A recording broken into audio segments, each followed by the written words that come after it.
Worth about $1.5 billion and is being opposed by many labor groups who accuse her of a history of labor violations. To talk about her nomination, along with some new initiatives in small business lending from the government, is Rick Wade, the former Deputy Chief of Staff in the Commerce Department under Mr. Obama. He now advises small businesses, and he joins us from Washington. Welcome back to Arise, Rick.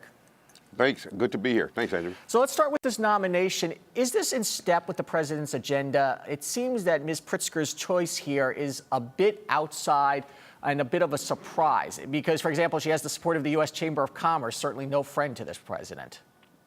Well, but to the contrary, it's exactly where the president has been trying to take the country to more job creation. He gets the point that private sector is where jobs should be created.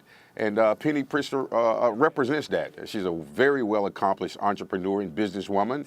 And she brings that to not only to the Commerce Department, but she'll provide that leadership across America, the important role that private sector plays in creating jobs in America.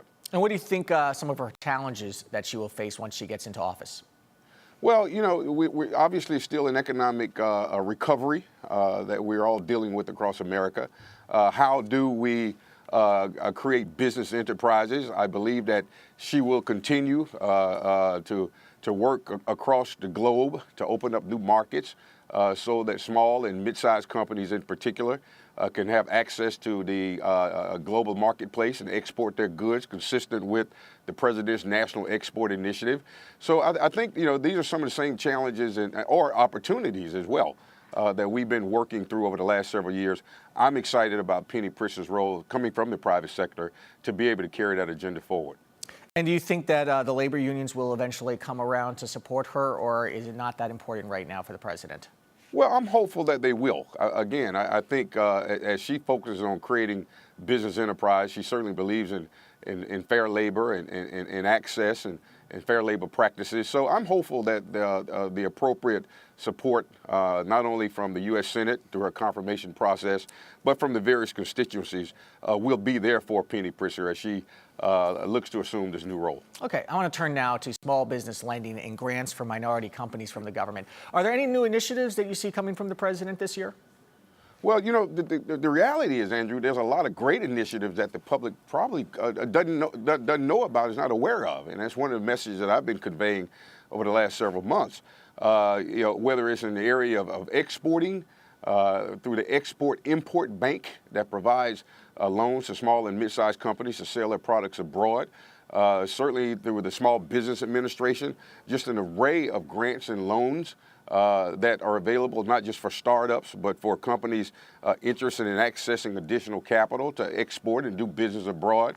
The Minority Business Development Agency just announced a grant process for small firms and other firms and nonprofits to operate as minority business centers across the country. And let me be clear that the Minority Business Development Agency, these are not grants for startups, but these are grants for to be able to provide consulting and operate centers across America to help businesses get started and up and running. So Rick, a lot of new initiatives. You know, Rick, you mentioned a really good point here. They make these initiatives, but no one hears about them. And that seems to have always been the challenge with this, is how companies learn of these grants, and then what is the process they have to go through to get them?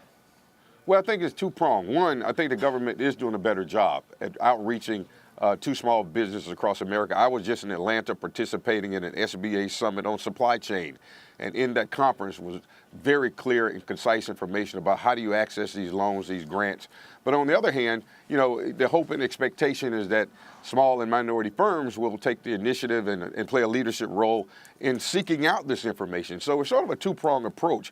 One of the new initiatives of the SBA is called the Supply Connection, which is a program funded and sponsored by the IBM Foundation, a very simple portal that allows small firms to be able to send their capabilities to 15 of America's largest corporations worth about $300 billion in purchasing power. So a lot of great information out there. Go to SBA.gov, the website. Go to MBDA.gov, the Minority Business Agency. There's tons of information. Go through the application process. Some of them very simplified.